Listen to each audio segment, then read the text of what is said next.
उस मनहूस दिन आसमान साफ था। एक बड़ा यात्री विमान बादलों से बहुत ऊपर उड़ रहा था। सैकड़ों जिंदगियों के लिए सब कुछ एकदम नॉर्मल लग रहा था। परिवार छुट्टियों से लौट रहे थे। बिजनेस ट्रैवलर इंपॉर्टेंट मीटिंग्स में जा रहे थे। केबिन क्रू आसानी से गलियारों से गुजर रहा था। उनकी मुस्कुराहटें भरोसा दिला रही थीं। उनके नीचे दुनिया हरे भरे खेतों और छोटे दूर के शहरों का एक पैचवर्क थी। किसी ने भी उस भयानक मंजर की कल्पना नहीं की होगी जो सामने आने वाला था। यात्रा स्मूथ थी, विशाल, खुले आसमान में बस एक और रूटीन फ्लाइट, दूरी पर मॉडर्न इंजीनियरिंग की जीत का सबूत। अचानक केबिन में एक अजीब सी आवाज गूंजी। एयरक्राफ्ट की बॉडी में हल्का सा कंपन हुआ। पैसेंजर्स ने घबराई हुई नजरें एक दूसरे से मिलाईं। उनकी बातचीत शांत हो गई। फ्लाइट अटेंडेंट रुक गए। उनकी प्रोफेशनल मुस्कुराहटें थोड़ी कस गईं। कॉकपिट में पायलटों को अचानक वार्निंग लाइट्स और अलार्म की बौछार का सामना करना पड़ा। उनकी शांत आवाजें तेज हो गईं क्योंकि वे अपने हेडसेट में बात कर रहे थे, उस क्रिटिकल सिचुएशन को समझने की कोशिश कर रहे थे जो अलार्मिंग स्पीड से डेवलप हो रही थी। कुछ बहुत गलत था। वह मशीन जो सेफ्टी और स्पीड का प्रतीक थी, अब ग्रेविटी के खिलाफ एक हारी हुई लड़ाई लड़ रही थी। एयरक्राफ्ट ऊंचाई खोने लगा। धीरे धीरे नीचे उतरना एक डरावनी अनकंट्रोल्ड डाइव में बदल गया। केबिन में डर फैल गया क्योंकि प्लेन जोर से उछलने और डगमगाने लगा। छोटी खिड़कियों के बाहर शांत नीला आसमान हरे और भूरे रंग के चक्करदार धुंधलापन से बदल गया क्योंकि जमीन उनसे मिलने के लिए तेजी से ऊपर आ रही थी। पायलटों ने अपनी पूरी ताकत से संघर्ष किया, कंट्रोल्स को खींचा, घायल पक्षी पर फिर से कमांड हासिल करने की कोशिश कर रहे थे। उनकी ट्रेनिंग ने उन्हें इमरजेंसी के लिए तैयार किया था, लेकिन यह एक बुरा सपना था। असफलताओं का एक झरना था जिसने उनकी सारी एक्सपर्टीज को धता बता दिया। आखिरी पल डर और हताशा की एक कैओटिक सिम्फनी थी। फिर खामोशी छा गई। प्लेन रडार स्क्रीन से गायब हो गया। एयर ट्रैफिक कंट्रोलर हवा में चिल्लाए।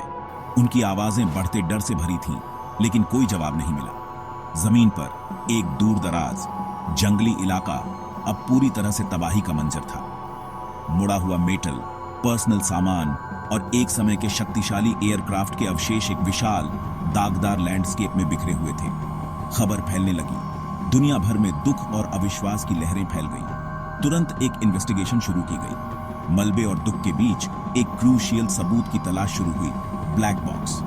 जवाब खोजने की यही एकमात्र उम्मीद थी। क्रैश साइट के केओस के बीच इन्वेस्टिगेटर एक छोटे फिर भी अविश्वसनीय रूप से जरूरी डिवाइस की तलाश करते हैं।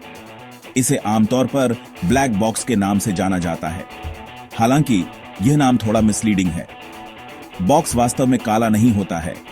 मलबे और रेकेज के बीच इसे आसानी से ढूंढने के लिए इसे एक चमकीले विविड रंग में पेंट किया जाता है, आमतौर पर इंटरनेशनल ऑरेंज नामक शेड में। यह हाई विजिबिलिटी पेंट यह सुनिश्चित करता है कि यह गंदगी, कीचड़ या दुर्घटना स्थल के जले हुए अवशेषों से अलग दिखे। ब्लैक बॉक्स नाम इसके डेवलपमेंट के शुरुआती दिनों से बचा हुआ है, लेकिन रंगीन रियलिटी को एक ही उद्देश्य के लिए डिजाइन किया गया है, ढूंढना। ब्लैक बॉक्स एक सिंगल डिवाइस नहीं है, बल्कि एक ही हेविली प्रोटेक्टेड केसिंग के भीतर रखे गए दो अलग अलग यूनिट्स हैं। पहला कंपोनेंट कॉकपिट वॉइस रिकॉर्डर या CVR है।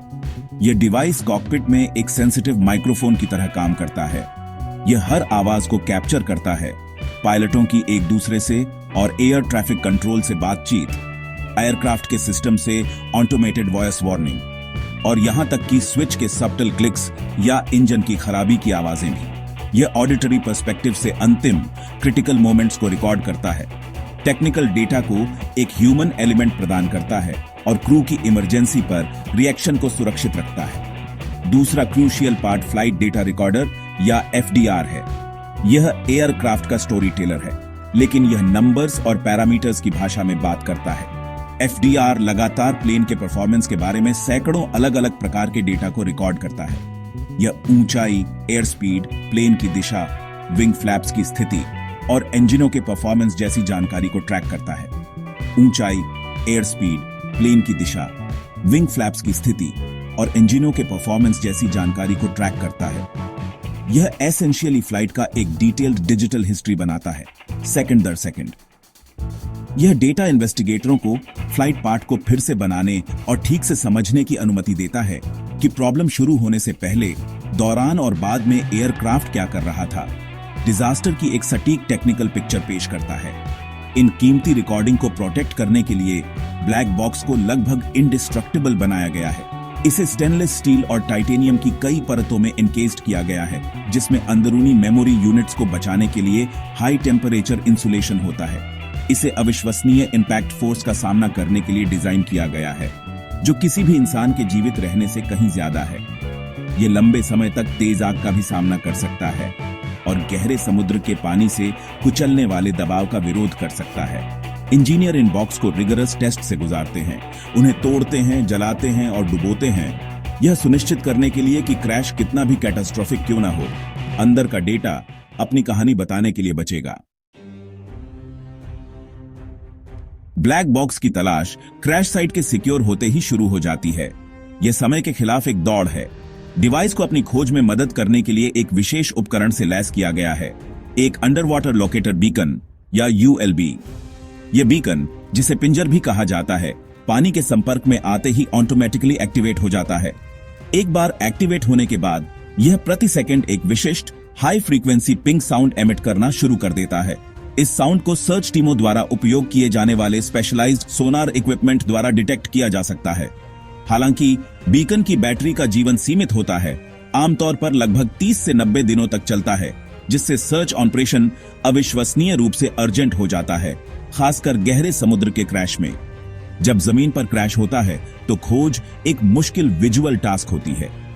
इन्वेस्टिगेटरों और इमरजेंसी कर्मियों की टीमें लंबी लाइनें बनाती हैं और पूरे मलबे के क्षेत्र में मेथोडिकल तरीके से चलती हैं। वे मलबे के हर टुकड़े को ध्यान से स्कैन करते हैं, इंटरनेशनल ऑरेंज के उस विशिष्ट फ्लैश की तलाश करते हैं। क्रैश साइट बहुत बड़ी हो सकती है, कभी कभी कई किलोमीटर तक फैली हुई, और इलाका ट्रेचरस हो सकता है, जो दूर दराज के पहाड़ों, घने जंगलों या इनहॉस्पिटेबल रेगिस्तानों में स्थित होता है। खोज धीमी और पेनस्टेकिंग काम है। मेटल के हर टुकड़े की जांच की जाती है, हर टुकड़े को पलटा जाता है, इस उम्मीद में कि लगभग अविनाशी बॉक्स को उजागर किया जा सके, जिसमें पूरी इन्वेस्टिगेशन की कुंजी है। एक बार जब ब्लैक बॉक्स मिल जाता है तो उसे अत्यंत सावधानी से संभाला जाता है। इसे तुरंत एक स्पेशलाइज्ड लेबोरेटरी में ले जाया जाता है, अक्सर हाई सिक्योरिटी के तहत। यहां विशेषज्ञों की एक टीम काम संभालती है। यदि बॉक्स पानी से बरामद किया गया था तो इसे साफ पानी में डूबा रखा जाता है, ताकि हवा के संपर्क में आने पर डेलिकेट मेमोरी चिप्स और इलेक्ट्रॉनिक कंपोनेंट्स को कोरोड होने से रोका जा सके।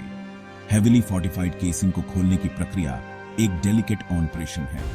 टेक्नीशियन स्पेशलाइज्ड टूल्स का उपयोग करके सावधानी से प्रोटेक्टिव लेयर्स को डिसमेंटल करते हैं, बिना मेमोरी बोर्डों को नुकसान पहुंचाए, जो अंदर गहरे दबे होते हैं, जिनमें इनवैल्यूएबल फ्लाइट डेटा और कॉकपिट रिकॉर्डिंग होती है। असली काम मेमोरी यूनिट्स को निकालने के बाद शुरू होता है। विशेषज्ञ कंपोनेंट्स को ध्यान से साफ करते हैं और उन्हें एक प्लेबैक सिस्टम से कनेक्ट करते हैं। वे एफडीआर से रॉ डेटा और सीवीआर से ऑडियो फाइलों को डाउनलोड करते हैं। यह पूरी इन्वेस्टिगेशन टीम के लिए हाई टेंशन और एंटिसिपेशन का क्षण होता है। उन्हें जो जानकारी मिलने वाली है वह क्रैश के क्षण से साइलेंट थी। यह क्रू के अंतिम शब्द और एयरक्राफ्ट से अंतिम ऑब्जेक्टिव रिपोर्ट का प्रतिनिधित्व करता है। ये डिजिटल घोस्ट अब बोलने वाले हैं और कमरे में हर कोई ध्यान से सुनता है, उम्मीद करता है कि रिकॉर्डिंग इंटैक्ट है और अंततः रहस्य पर प्रकाश डाल सकती है। डाउनलोड की गई जानकारी पहले असली सुराग प्रदान करती है। इन्वेस्टिगेटर 2 रिकॉर्डिंग को सिंक्रोनाइज करके शुरू करते हैं। वे फ्लाइट डेटा रिकॉर्डर की टाइमलाइन को कॉकपिट वॉइस रिकॉर्डर के ऑडियो के साथ अलाइन करते हैं। यह फ्लाइट के अंतिम पलों का एक शक्तिशाली, व्यापक नैरेटिव बनाता है। उदाहरण के लिए, सीवीआर पर एक विशिष्ट अलार्म की आवाज को उस सटीक सेकंड से मिलाया जा सकता है जब एफडीआर डेटा में एक क्रिटिकल सिस्टम फेलियर दिखाई दिया था। यह सिंक्रोनाइजेशन इन्वेस्टिगेटरों को यह देखने की अनुमति देता है कि एयरक्राफ्ट के साथ क्या हुआ, बल्कि यह भी कि पायलटों ने इस पर कैसे प्रतिक्रिया दी, जिससे अनफोल्डिंग इमरजेंसी की एक पूरी और विस्तृत तस्वीर बनती है। विशेषज्ञों की टीम तब इस सिंक्रोनाइज्ड टाइमलाइन का सावधानीपूर्वक एनालिसिस करती है। वे पायलटों की आवाजें सुनते हैं, उनके लहजे, उनके शब्दों के चुनाव और एयर ट्रैफिक कंट्रोल के साथ उनके कम्युनिकेशन को नोट करते हैं। वे स्ट्रेस, कंफ्यूजन या निर्णायक कार्रवाई के संकेतों की तलाश करते हैं। साथ ही वे फ्लाइट डेटा की बारीकी से जांच करते हैं, अनोमलीज की तलाश करते हैं। क्या एयर स्पीड अचानक गिर गई? क्या एक इंजन ने पावर खो दी? क्या प्लेन एक असामान्य एंगल पर उड़ रहा था?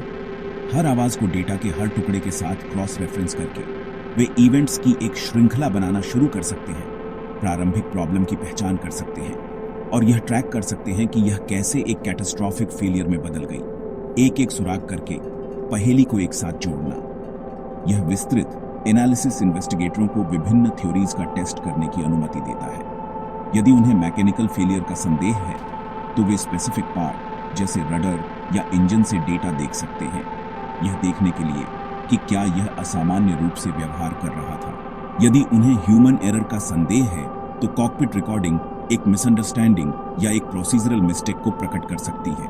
एक प्रसिद्ध मामले में एफडीआर ने प्लेन के टेल रडर को इरैटिक रूप से चलते हुए दिखाया, जबकि सीवीआर ने पायलटों के भ्रमित और हताश संघर्ष को एयरक्राफ्ट को कंट्रोल करने के लिए कैप्चर किया।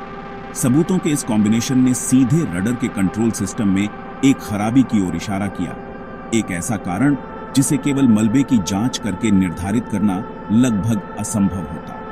आखिरकार ब्लैक बॉक्स डिफिनिटिव जवाब प्रदान करता है जो क्लोजर लाता है और चेंज की ओर ले जाता है। यह अनुमान को फैक्ट में बदल देता है। इन्वेस्टिगेशन के निष्कर्षों का उपयोग केवल एक दुखद दुर्घटना को समझाने के लिए नहीं किया जाता है, उनका उपयोग पूरे एविएशन इंडस्ट्री को सुरक्षित बनाने के लिए किया जाता है। यदि कोई मैकेनिकल फॉल्ट पाया जाता है तो एविएशन अथॉरिटी दुनिया भर में उसी मॉडल के हर प्लेन का इंस्पेक्शन या मॉडिफाई करने का निर्देश जारी कर सकती है। यदि कोई प्रोसीजरल एरर की पहचान की जाती है तो पायलट ट्रेनिंग प्रोग्राम्स को अपडेट किया जाता है। ब्लैक बॉक्स यह सुनिश्चित करता है कि हर त्रासदी से सबक सीखा जाए, जिससे यह रोकथाम का एक महत्वपूर्ण साधन बन जाता है जो भविष्य की उड़ानों की रक्षा करने में मदद करता है और खोए हुए लोगों की यादों का सम्मान करता है।